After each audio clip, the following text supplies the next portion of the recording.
It's the 70s, Mr. Travers. We're very modern.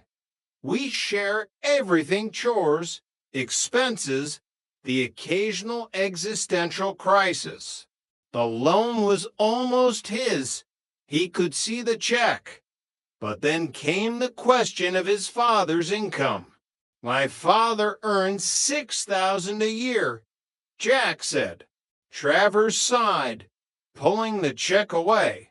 Then you aren't a hardship case, Mr. Tripper. Your father is a man of means. You're on your own. Jack walked out, wondering how $6,000 a year made him the son of a tycoon. Chapter 6. The Dinner of Reconciliation. Wait a minute, Stanley said, as the trio stood in the living room, bracing for the inevitable eviction notice. You say something about the rent. You already paid it. The room went silent. I came up to fix the sink yesterday, Stanley continued. There was an envelope that said rent on it sitting right there. Naturally, I took it. Didn't you see the receipt I left? It was under the toaster. He pulled out a carbon copy. They had been robbed by their own landlord's unexpected efficiency. So, Helen said, breaking the silence with a smile, about that dinner invitation Stanley's buying. It's for the neighborly pleasure he's been talking about.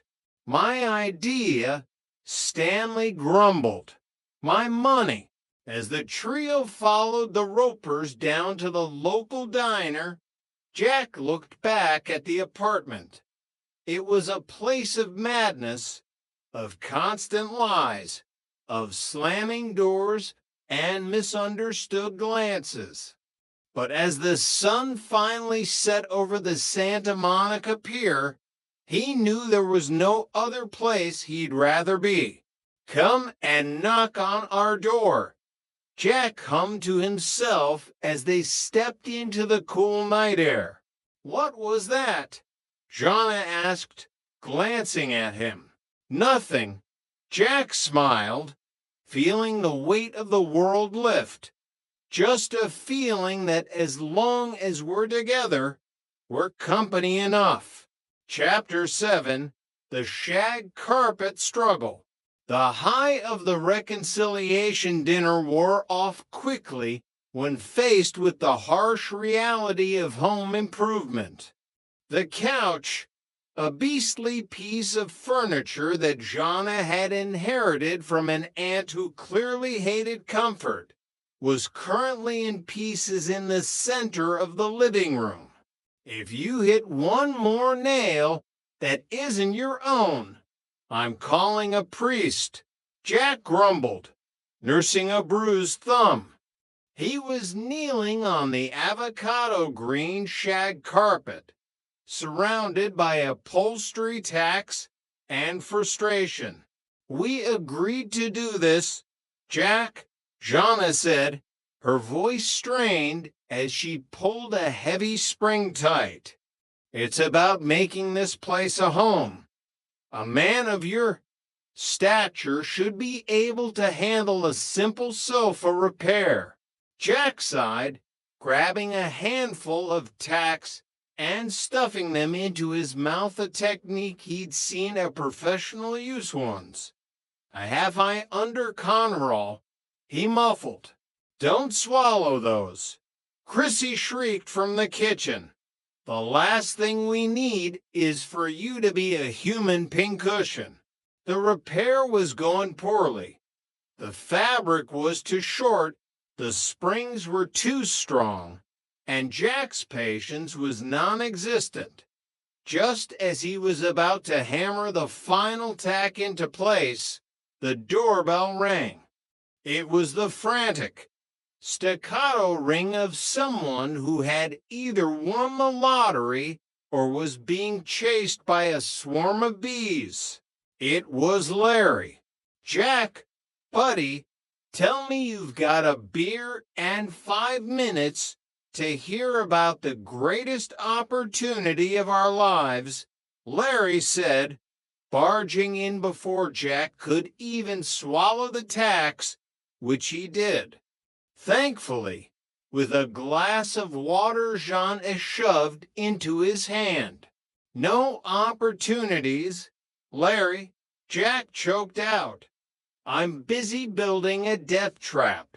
It's not just an opportunity, it's a lifestyle, Larry continued, eyeing the disassembled couch. By the way, that thing looks like it lost a fight with a lawnmower. Listen, my cousin has a lead on some wholesale wallpaper. Silk, from France, or maybe Fresno, but it looks French. Silk wallpaper in a beach apartment? Jonna asked, her eyebrow rising to a dangerous level. Larry, the humidity would turn it into a moldy shroud in 3 days. Details, Larry waved her off. The point is, I need a place to store it for a week. Just a few boxes. No, Jack and Jonna said in unison. Chapter 8, The Culinary Duel. A few days later, Jack's culinary school ego took a direct hit. He had been assigned a mystery basket challenge. Create a 5-star meal using only canned tuna, pimento peppers, and a box of instant mashed potatoes. It's an insult to the art, Jack declared, pacing the kitchen like a caged tiger. Escoffier is rolling in his grave. He's doing rotisserie spins. I think it sounds fun, Chrissy said, popping a pimento into her mouth. Like a picnic in a can. It's not a picnic, Chrissy. It's my future. Jack snapped. He began to frantically whisk the potatoes, his movements becoming more erratic as the pressure mounted. Jonna watched him with a mixture of pity and amusement. Jack, just breathe. If you can make us eat your experimental casseroles every night and survive, you can handle a mystery basket. The duel took place that evening, with Jonna and Chrissy serving as the reluctant judges. Jack had transformed the ingredients into a tuna mousse with a pimento reduction and potato palms. It looks gray, Chrissy noted, poking the mousse with a fork. It's not gray, it's pearl, Jack corrected, his eyes wide with desperate pride. They took a bite. The silence that followed was heavy. It's very experimental, Jonna managed, reaching for a large glass of water. It tastes like the ocean, Chrissy added, her face turning a slight shade of green. The deep, dark part of the ocean where things go to hide. Jack's shoulders slumped. I knew it. I'm a failure. I'll be flipping burgers at the pier for the rest of my life. Just as he was about to toss the pearl mousse into the trash, Stanley Roper walked in. He looked tired, his shoulders sagging under the weight of a particularly long day of peeping and complaining. I smell fish, Stanley grunted. Is there any left? Jack handed him a plate with a trembling hand. Stanley took a massive bite, chewed slowly, and then swallowed. Not bad, Stanley said, wipes his mouth with his sleeve. Tastes better than that French stuff Helen tried to make last month. At least this didn't give me the shakes. You got any more? Jack stared at him, a slow smile spreading across his face. Escoffier can rest easy. I've found my audience. Chapter 9, The Friday Night Jitters.